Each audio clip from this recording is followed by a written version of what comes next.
over to you, Andrew. Thanks, Rachel, and thanks for No problem. doing those questions. No problem. So I wanted to begin by confirming your suspicions and saying that I'm not an expert presenter, and that presenting doesn't actually come very naturally to me. But over some years, I've sought to improve this aspect of work that I used to be quite uncomfortable with. I picked up many ideas that have helped me. So my thought is to share some of those ideas that I found helpful when preparing for and giving presentations. But I recognise there are definitely people here. I've seen a couple who present more frequently than I do, very talented, and there will be those to whom presenting comes more naturally. But I guess it's possible that my thoughts and experience might still provide something of interest, maybe a launching pad for further discussion at the end, because I don't have half an hour of material. At the very least, you can all critique my style and visuals and decide how much of a hypocrite I am.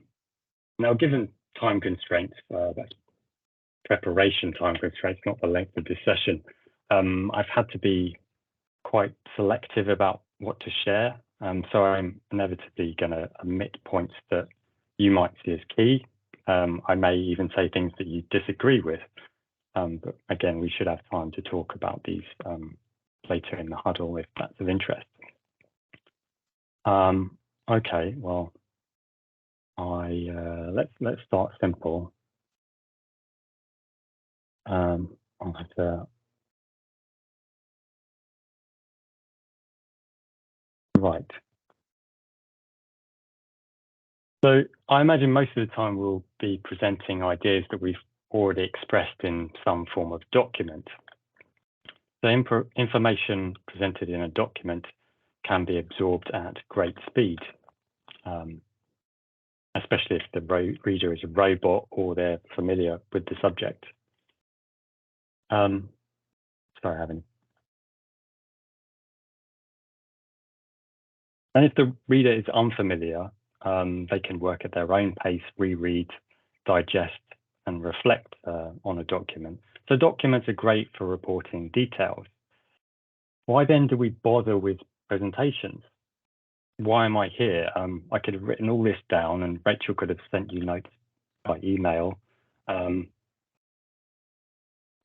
Yeah, I would have been fine with that. But I guess actually both the communicator and the audience have something to gain when the work is presented verbally. From the audience's side, presentations can feel less demanding than reading a document. I wonder how many of you would have actually read the emailed notes.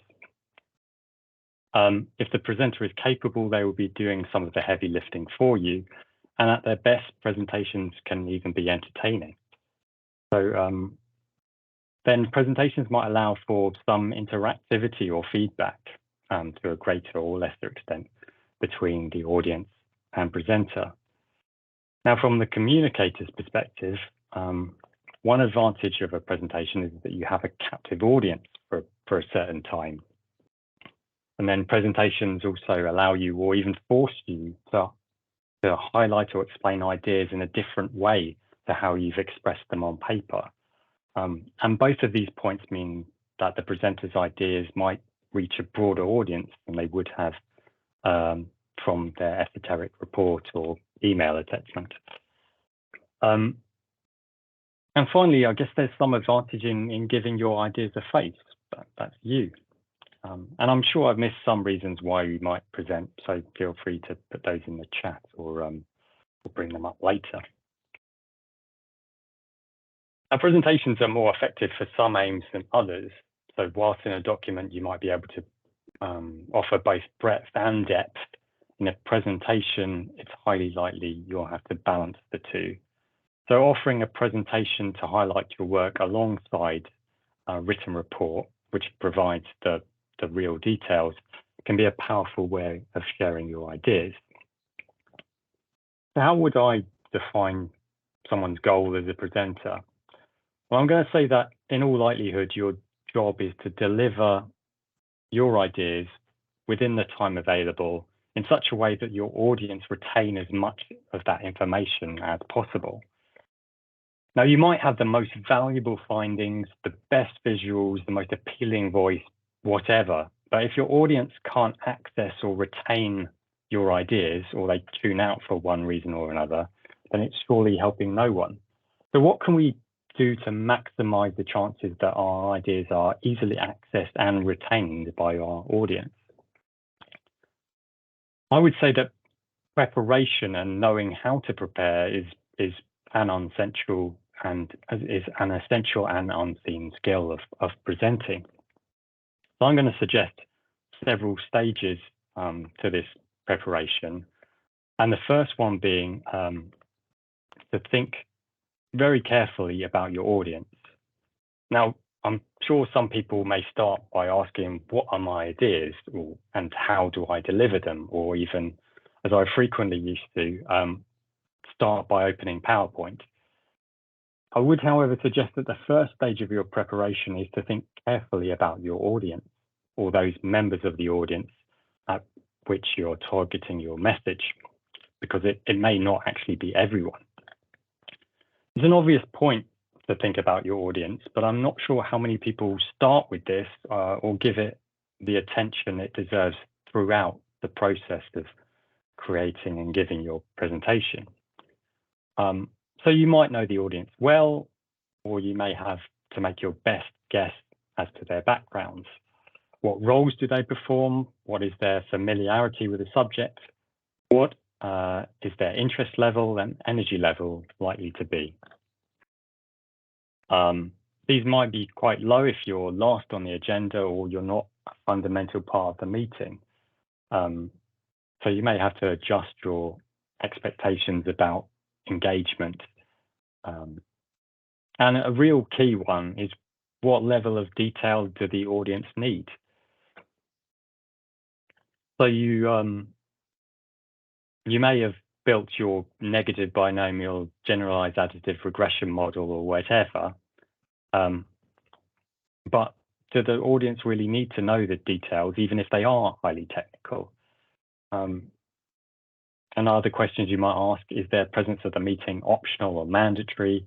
What might they hope for from your presentation or want from your presentation, if anything? Now, whether the audience are professionals or preschoolers, they will respond better to your message if it's as clear and concise as possible. Again, this is not rocket science, but the audience will dictate not only where you start, but how much you'll have to explain as you leap from one idea to another to another. And I found it's really easy to underestimate the amount of explanation needed, since by the time of the presentation, I'm usually so familiar with my own work. It's easy for me to make those leaps and assume that everybody else is making them too. So the more you can understand the audience, the better you can tailor your presentation to them, and the more likely that you and your message will be well received. And I'd suggest that, given their importance, one of the essential rules of presenting is to keep your audience in mind at every stage of the presentation, planning, preparation, through to performance. And to be constantly aware of how the audience will receive the information you are sharing. Now, I'll use that to segue slightly clumsily into talking about visual aids in presentations.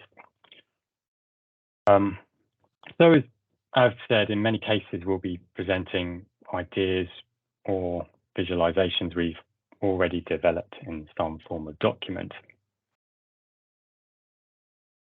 So let's say I've produced this 2-page slide document with rather disparate content. I'm sorry, I was a bit time limited. So there's one page of ideas and another with this graphic. And I've been asked to present these ideas via Teams to some stakeholders, and I started by thinking about this audience. So what next? Well, of course, I could, of course, with no prep, just present the slides as they are and start spouting my idea with this, and it contained this, this, and this, and you can see from this chart, etc. But But there are some really good reasons why I should put the report to one side when I come to plan a presentation on the same subject. A big reason for this is that, especially if the report is a slide document, I'm probably going to be tempted to use the report slides to structure and illustrate my ideas in my presentation. And the key rule of presentation visuals is that they should only exist to help the audience understand my ideas. So with few exceptions, slides designed to be read in the context of a report will be counterproductive in a presentation. So why is this? Because not only will the audience likely have limited time to take on all this information, they will also be trying to assimilate what you are saying at the same time. And when I present too much information to you all at once, the cognitive load is too great and overload is highly likely. Now, unfortunately, if I've overloaded my audience, this greatly reduces their ability to take on board and memorize any of the information that I'm trying to share. Now, if I'm talking to you, even a fairly innocuous looking text slide can cause cognitive overload. And this is because when we were taught to read, we were taught to read aloud, and then we slowly became silent readers. But as silent readers, we still tend to subvocalize. That means in most cases, we make the sound of each word in our head as we read the word. So that means if I'm talking to you about subvocalization, and then I present a slide of text like this, it's highly likely that you will involuntarily start reading that text. And your brain is therefore presented with two streams of audio, the one I'm giving you and the one you are creating by subvocalizing the text on my slide. So I don't know. I always find that really difficult. I don't know whether how you did in this particular exercise, whether you were distracted by the text on screen or not. But the most likely outcome of presenting a text-heavy slide is destructive interference, what I'll term destructive interference. So you'll take away less, or maybe I should move on here. You'll take away less. Andrew, yeah, Andrew. No, sorry to interrupt. So some people are saying that they can't see a full screen of your presentation. Is there any way you can make it full screen, or is that the way it's been developed? Is that the way it's been designed? I've got to stick it like that. Does it? I mean, yeah, I've got to stick with that. Okay, that's fine. I'm sorry about that. No, thank you. Thanks, Rachel. Well, hopefully the visuals here aren't the detail of the visuals isn't so important. Yeah, that's the case. thing. Yeah, absolutely. So it doesn't matter if you can't read the text. It might actually be advantageous. Yes. So even if you did manage to take something from the text while I'm talking to you, that would have been far harder than if I'd been more careful in my slide design.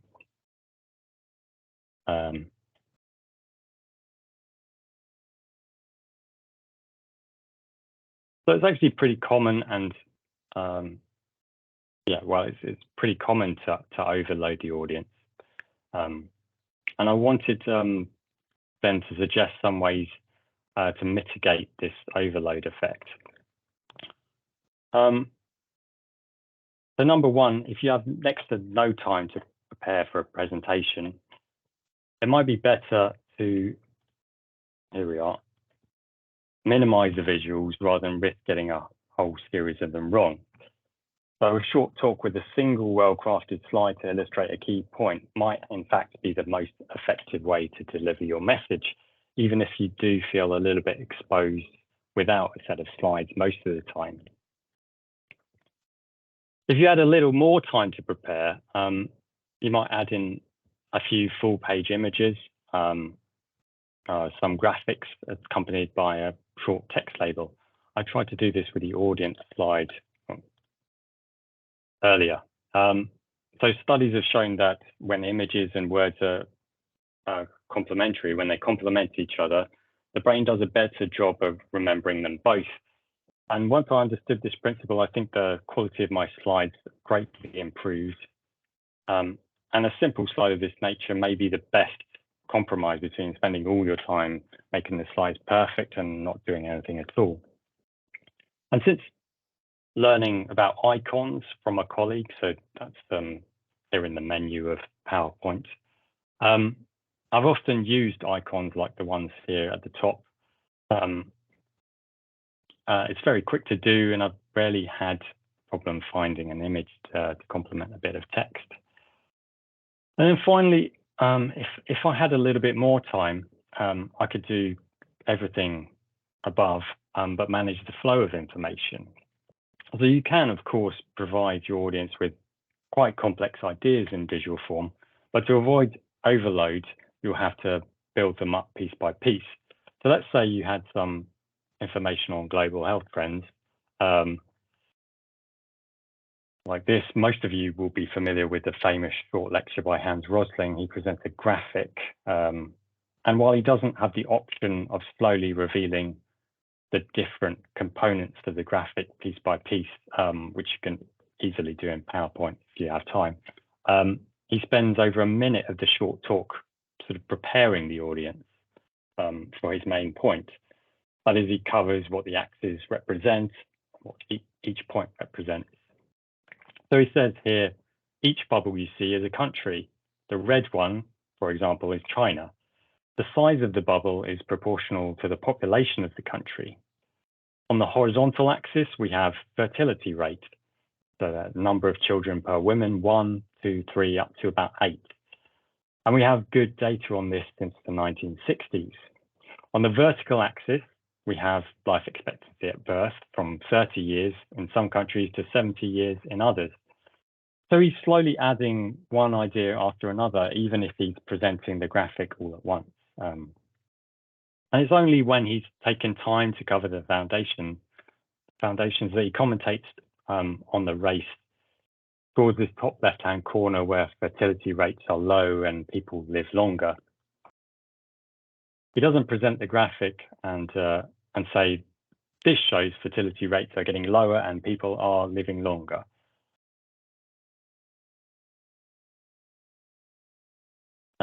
So another idea I picked up, which I've just illustrated, is that recreating diagrams or graphics in your presentation software, assuming you've created them in, I don't know, R, Excel, other places, it can be quite useful.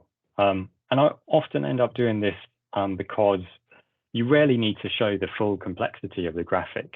It's just the principle you're trying to convey. And should anyone need to pore over the details, you probably can provide the original graphic to that person. Secondly, like this, you can make the graphic more presentation friendly. So you can remove superfluous information and properly size the text. All of this helps reduce cognitive load. And sometimes you can further reduce load and add interest by animating your graphic. You can also make sure it's in brand colors if that's helpful. And I'm sure there are other good reasons. So those were a few ideas on presentation visuals, but having said all of that, I want to stress that visuals are just about always an optional extra. And that what you say and how you say it has to be the most important aspect of your presentation. Otherwise, why present in the first place? Why not just provide a document? So I'll quickly return to the subject of preparation. One of the most valuable pieces of advice I've come across as someone who enjoys visuals is don't start messing with your visuals until you have a really clear plan of what you're going to say. And that clear plan might involve a set of headings and brief notes, if that's your style, if you're good at talking spontaneously, or it might involve more of a script and a bit of practicing if you're more like me. And I think this probably highlights another key principle of presenting, and that is to learn or understand what works for you. And if you can find something that works for both you and your audience, it doesn't really matter what conventional wisdom says, I think. So I'm actually going to stop there, as the rest of my ideas are a little disconnected. I didn't have time to flesh them out. Yeah, so I'm happy to open this up to more general discussions and step back. Might want to cover key principles that I didn't get around to looking at, or advice people have appreciated, or any comments on what I've said, or anything really. Thanks, Andrew. No, that was great. And apologies from me for giving you not enough time to prepare. No, that wasn't. So it's entirely my bad. But what you were able to do in the time that you had available was excellent. Thank you very much. So we do have a couple of points in the Menti, which I'll turn to in a sec. But I think giving presentations is so much a part of so many of our lives. Preparing and giving presentations it's a sort of it's a language that we've or a way of communicating that is very familiar to us all. But I think the power of it, and therefore it's become quite, in some ways, you don't always appreciate the value of it, the power that you have available to you when you're doing that. So I think I just remember doing presentations when I've been determined to share everything I know. I've got these huge presentations. I thought they need to know this and they need to know that, and this is the stuff they need to know. And of course, it's not that. It's the opposite of that. They need to know the key points, and the rest can just stay back there. It's available for a later date. So that's I've made many mistakes in doing presentations to plenty of people. There's been loads of witnesses to this these activities. So one question was, and I'll read it so instead of you having to sort of pick through them off the screen. Is there a balance producing a slide deck that is informative to be sent out afterwards if a slide has one visual, no text, which you talk to attendees will miss the points? And I don't think I've read that right, but I think what we're saying is I think if whoever has written that question could actually read it out, that would be... I might sort of understand. Okay. I don't know where they're going, because this has happened to me a lot. Say my slides there, or my slides at Hacker, contained almost no text. Yes. And actually someone asked for them to give to someone else, and I thought, they're not going to make sense of this at all because there's no text. So yeah, I'd see them as very separate, let's say, documents, because the PowerPoint is. Yeah, and I will always say these slides are to be presented, or this is to be read. Again, I'm assuming if you do have that document, the original document, you're working from an original document, and someone asks for your slides, I'd say I just prefer them to that original document. I don't. It's very risky to. Yeah. And the most effective presentations can be in fact just a series of pictures, or they can be a single slide, and yet it's so common. It's almost like we have to have the slides afterwards. Can you send us the slides after? And then you say, well, actually they don't really make much sense in isolation, so but I'll just have them anyway. It's like a security blanket. I must have the slides. But I think, and I think sort of more and more, if you design a presentation that is the purpose of it is to be seen and digested as a discrete product, it's designed to be seen independently of somebody delivering it and providing sort of narrative alongside it. That's very different to if you have delivered something, for example, at Hacker, a series of pictures and images, and then you have described the process, you've described what's there, and the impact was the combination of the narrative and the images that people are seeing, and so on. I think that's just very different. So yes, I agree. It can be quite dangerous, I think, if you want to not dangerous. I think it would just be a weaker way and possibly misleading of just showing the slides in isolation. I have another point that somebody has raised. There's a couple more. Interesting and compelling slim approach for some for some use cases, but often people will want a presentation, but will also want a slide deck so that they can just digest and show to others. Yeah, it's a different thing. You could produce the same presentation, but it would be slightly different, or it could be a video of you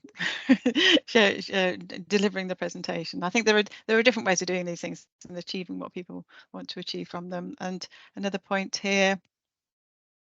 Thanks for making a clear presentation. So making clear a presentation is to be presented in a paper, which is a document that can be read at your own leisure. So I think people are in agreement, essentially. I've activated ALEXA, so I don't know what she's going to say in a minute. She'll tell me what's on my shopping list, and that'll be really embarrassing. Okay, so yeah, great. So are there any more? I don't think we'd have this. I mean, if we didn't use, it's quite common to use PowerPoint to produce slide documents and then to share them as documents. If we didn't use PowerPoint for multi-purposes, then we just wouldn't. I mean, it's very effective in some cases, but it's the problem that we use one tool for two things. Yeah, absolutely. But it's like, what is the purpose of? What is the purpose of? They have a different purpose, and as long as they're used for the right thing, then yes, very, very effective. So you said before, Andrew, that you do enjoy the creation of presentations, and I think from the questions that we asked everybody, I think that it was different, wasn't it? More people enjoyed creating them than they did presenting them, because it's a different thing. You can do one and not the other. So you do enjoy it. Is this something that has grown over time, or is it just something that you've always been sort of drawn to? Well, I like, it's a challenge to address things I'm weak at, and so I guess I was initially drawn to that. What was I going to say? No, I've lost it now. But no, I'm not sure that I do. I mean, my interest in designing slides has maybe waned a little bit. It takes a lot of preparation time, and actually, perhaps I enjoy presenting more now. That's interesting. So, you probably wouldn't have said that a few years ago. Definitely not. Yeah. I mean, part of that might be because you've had such great feedback when you've done presentations that it sort of spurred you to want to do some more of that. So just jumping around a little bit, just one final comment before, unless people have anything they'd like to say. I think people do have different styles, don't they, in how they present. And I know one person in the audience, I don't know whether he's still here or he's wandered off, is on the strategy unit. He kind of likes a metaphor. Can you think who that might be? It begins with fra and ends in aza. So Fraser likes a metaphor, and therefore, and that's had an influence on me as well, because you see the impact that has. You see how effective it is, and so it's sort of a you see that simplicity, be it a metaphor or be it a sort of another image, like you had some in your sort of demonstration as well. You remember stuff more, basically, and that's what you want people to do. You want people to go away and retain the key messages that you've shared with them. Yes. Okay. Well, thank you very much, Andrew, again for coming. I think you'll be back, I think, on this topic and others, because I know how much you like to hang out with us, and so that's good. And I'm just going to sort of finish by just going through one or two sort of updates that I've got to give to the rest of for the rest of the session. So if that's okay, I will just share my screen again, and we'll just give you one or two updates, as I mentioned before, on the training and development program. which is at its height. It's at its height in September. So in September we've got, actually I'll do it in a second. I want to talk about this first.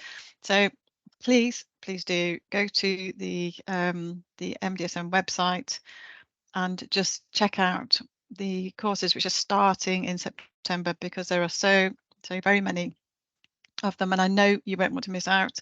And it's a tricky time because some people have been away and they come back and then they think, oh, I haven't had time to prepare for this, or to ask my line managers. Line managers will be accommodating, I'm sure. So the PHM for analysts, for example, starts on the 12th of September. Now there's 11 2-hour sessions for that, and we do still have spaces, so please have a look at that. This is its fourth iteration, so they've honed this training. This is the Health Economics unit have honed this training, and it reviews very well, so please do book onto that. I hear it's a great course, Rachel. Oh no, who said that? It was me. Oh Phil. Who let you in? Somebody sent me the invites. No, it is a great course. I would recommend it entirely. But I was going to go and say that if you can't make the 11 2-hour sessions, if you register for it, then you get to see the recordings afterwards. Anyway, we can't make them available to everybody, but you do see the recordings so you can catch up. And then there's the PHM for anyone. So it starts on the same day. It's the same sessions appear in both courses, but this is for anyone. So you don't have to be an analyst to be to go on that training, and you will learn all about PHM and all the essential elements of that you need to know. And we have these other courses as well. The other one was a 1-day course, improving and evaluating services across organisational boundaries. I don't know who came up with that title. It's hard enough to say, but that is a great course. So I do recommend that as well. That's a 1-day course with Max Moulin. And the next big one on this list really is the introduction to machine learning. Now we still have spaces on this too, and this is an excellent course. So that's 8 half days, not 8.5 days, and that also starts in September. And this is probably its 6th iteration, and I would wholly recommend this course. You do need R for this one. And then we have systems thinking, which is an online course for anybody. Would get a lot out of that. And then we got an intro to our studio on the 12th of September with Zoe Turner. And then we have Fraser's Economics for Non-Economists 1-day workshop at the studio in Birmingham. Everybody loves that training, and you really should make sure that you get booked onto that one as well. We had some excellent feedback from that training, and the food is great. The studio in Birmingham. And then we have one or two other things here, like the communication skills series. Again, starts in September. Just go and have a look at the website. I think the website isn't. It's got a search facility, so if you can't see what you're looking for, if you just search for any of these terms, you'll find them. Okay, fantastic. And just coming up in the next few huddles, and we're in for an early finish today, so you'll appreciate me all the more for that. The next time we've got the National Competency Framework with Andy Lavelle and Sarah Brundell. I think I may have a name wrong on that. So that's next time. So you'll start to hear more and more about the National Competency Framework and the relevance it will probably have to your role and those you in your team, etc. How about Andrew James? These aren't in this. Andrew, I'm not going to look at your face. Don't worry.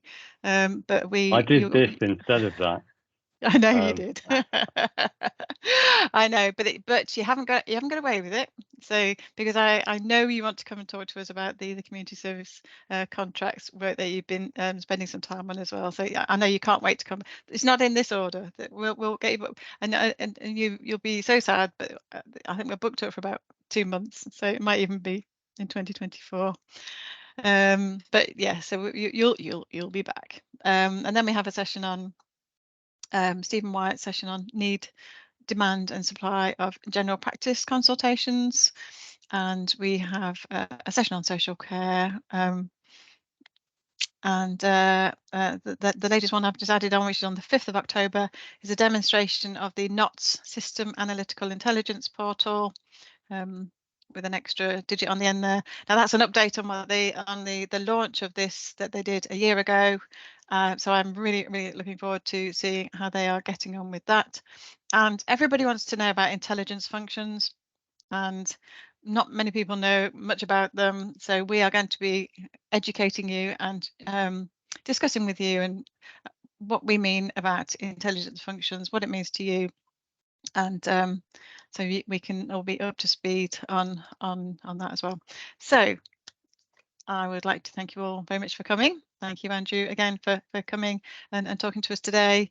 Very much appreciated your time. I'll just stop sharing, and I shall bid you all an early farewell.